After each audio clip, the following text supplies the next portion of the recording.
मध्य प्रदेश में विधानसभा चुनाव को लेकर अब दावेदारों के बयान खुलकर सामने आ रहे हैं। बात करें बुरहानपुर जिले की नेपानगर विधानसभा की, तो यहां शासकीय सेवा से इस्तीफा देकर जब कांग्रेस पार्टी ने टिकट नहीं दिया तो निर्दलीय चुनाव लड़ रहे बिलर सिंह जमरा जमकर जनसंपर्क कर रहे हैं और इसके परिणाम में राजनीतिक दलों के समीकरण भी साफ तौर पर बदले नजर आ रहे हैं। सोमवार को बिलर सिंह जमरा ने ग्राम हसनपुरा में जनसंपर्क के दौरान आदिवासी ग्रामीणों को संबोधित करते हुए कहा कि नेपानगर सीट आदिवासी प्रत्याशी के लिए आरक्षित है और कांग्रेस ने गेंदूबाई चौहान को प्रत्याशी घोषित किया है।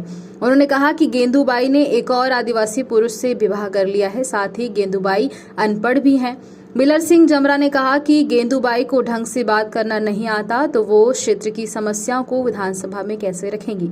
उन्होंने ये भी कहा कि अगर गेंदूबाई चुनाव जीतेंगी तो उनके गैर आदिवासी पति पद का निर्वहन करेंगे। निर्दलीय प्रत्याशी बिलर सिंह जमरा ने ग्रामीणों को समझाते हुए कहा है कि जब सीट आदिवासी की है तो हम किसी गैर आदिवासी के हाथों में क्षेत्र का कमान क्यों सौंपें। बता दें कि बिलर सिंह जमरा पुलिस विभाग में उप निरीक्षक के पद पर थे और उन्होंने उनके क्षेत्र के आदिवासी समाज की सेवा करने के भाव के साथ सब इंस्पेक्टर के पद से इस्तीफा देकर कांग्रेस से टिकट की मांग की थी, लेकिन कांग्रेस ने गेंदूबाई चौहान को प्रत्याशी चुना, जिसको लेकर बिलर सिंह जमरा निर्दलीय चुनाव लड़ रहे हैं।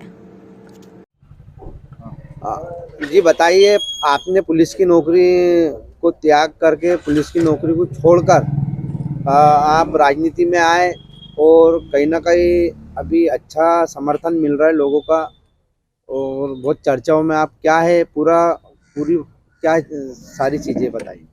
देखिए, हमारा जो राजनीति में आने का ऐसा कोई हमारे माइंड में नहीं था, कोई ऐसा विचार नहीं था। बाकी कुछ ऐसी स्थितियां बनी, जैसे पिछले 10-11 महीने पहले जो घटना देखी पिछले, तो वहाँ पे हमारा ये एरिया जो है नेपानगर क्षेत्र, घाघला क्षेत्र, यहाँ जंगल कटा है, सैकड़ों हेक्टेयर जंगल कटा बड़े पैमाने पर। और जब जंगल कटा उस सब शुरुआत हुई थी और उसके पहले सरपंच चुनाव हुआ था, तो माननीय मुख्यमंत्री शिवराज सिंह चौहान ने एक स्टेटमेंट दिया था कि आदिवासी जंगल के मालिक है। पंचायत चुनाव के पहले उस पंचायत चुनाव के दौरान बीजेपी कुछ नेता लोग, कुछ सरपंच के दावेदार थे बीजेपी समर्पित, उन लोगों ने बेभ्रम फैलाया कि अब हमें समर्थन दो, वोट दो तो हम आपको नवाड़ देंगे, जंगल कटवाएंगे। तो उसका उन्होंने गलत तरीके से प्रचार किया और उसके बाद ही जंगल कटना चालू हुआ चुनाव के बाद।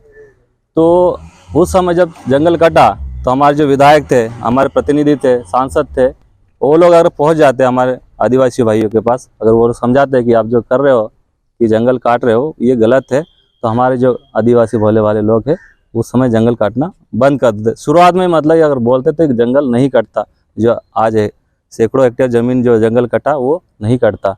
बाकी जो हमारे प्रतिनिधि है, जो हमारे सांसद रहे हैं, जो हमारे विधायक रहे, उन लोगों ने रोका नहीं, बल्कि पीछे से कहीं ना कहीं उन्होंने समर्थन किया चीज़ का।